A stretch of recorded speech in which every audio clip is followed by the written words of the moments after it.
Namaste, Soul Healers, and welcome to Soul Horoscope Super Scope Weekly Report. My name is Christopher Witecki. I call myself the Sensei to Serious Joy.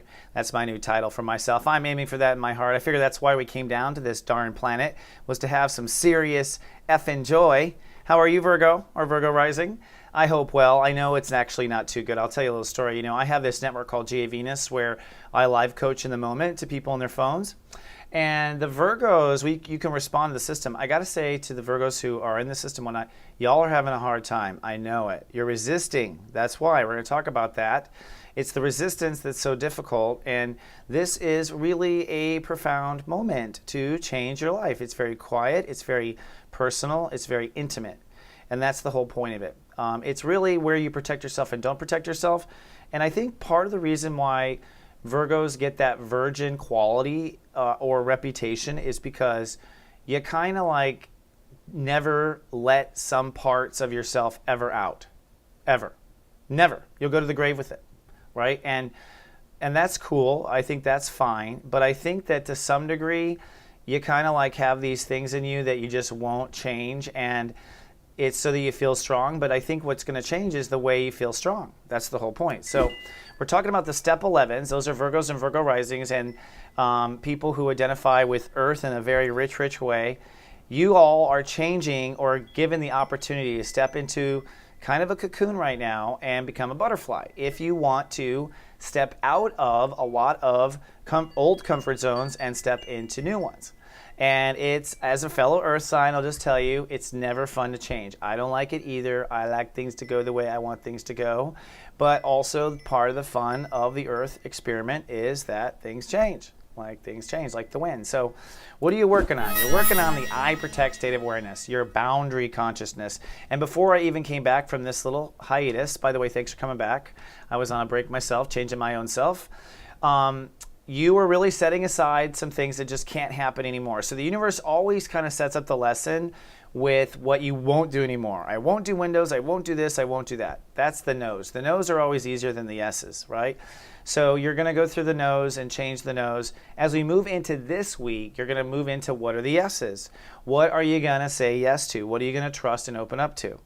But there's a little bit more to the story, actually, even though we are changing our trust issues. And this may play out with being closer to a honey. This might play out with being honest with yourself about certain things. I mean, playing out a lot of things.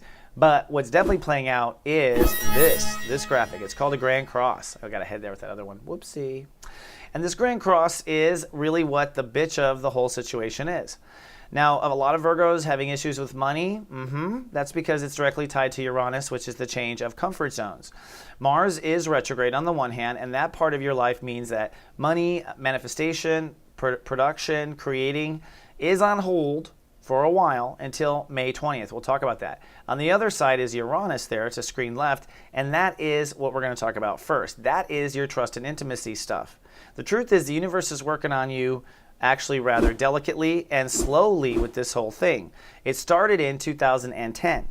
That's when the universe started knocking on your door, and it looks like the first breakdowns for trust and intimacy was June 2011. So the universe was like, hello, did you know you don't let anybody in? Right? And that was June 2011.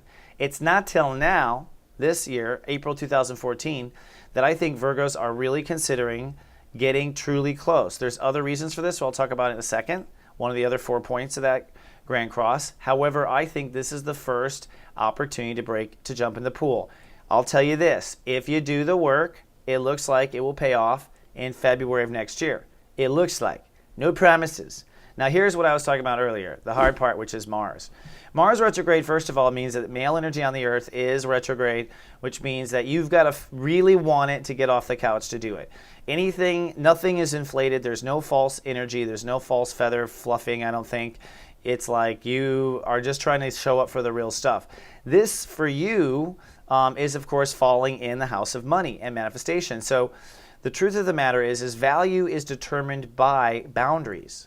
If you protect certain things, those are the things that are valuable. If you protect other things, those things that aren't valuable. So what you are deciding to protect is, in essence, the most important thing to do here, and will lead to the money, but probably not till May 20th or so. Now, going back to our Grand Cross, we have another north-south issue here, which is Pluto versus Jupiter. Where's that hitting the Virgins? I'll tell you. First of all, Pluto has been working on you to come into your true heart for some time, since about 2009. It's been digging, digging, digging, digging. So this is part of the story that's so important. It has dug to step 13. That is a turning point in any astrology, the 13th degree. So for the Virgos and Virgo Risings, your heart is reached a point where Virgos and Virgo Risings really can fall in love with themselves and therefore anything else. And it's going to retrograde as of April 15th. So the universe has gotten you up to where you're ready to fall in love with yourself. That's the Pluto side of it. Let's look at the Jupiter side of it. The Jupiter side of it is this push for you to get out there in the world and find where you belong. Now, believe it or not, it is this part of you that's going to save the day. I recommend, now that Jupiter is direct, looking at this whole hang-up, that if you just stay attuned to where you feel you belong in the world and really not sell your heart out short, then you will know where the boundaries are, and you will know where your value is, and you will know what your heart really is on the path to do. Because the Jupiter direct is, if you feel it in the moment and you feel like you belong in that, you should follow that kind of yellow brick road. That is my advice for now. And ultimately, as you're going to see here, let's take a look-see, it's going to play out this week. So this week, it's all about really committing to a certain strength inside of you, which means you're going to have to commit to certain limits. The universe is going to blow stuff in your life, and you're going to have to say ahead of time, okay, this is what I won't do, windows, etc. Therefore, you must commit to everything else, right? And so a lot of this will be a big test of faith around Wednesday, huge test of faith, as it all goes underground.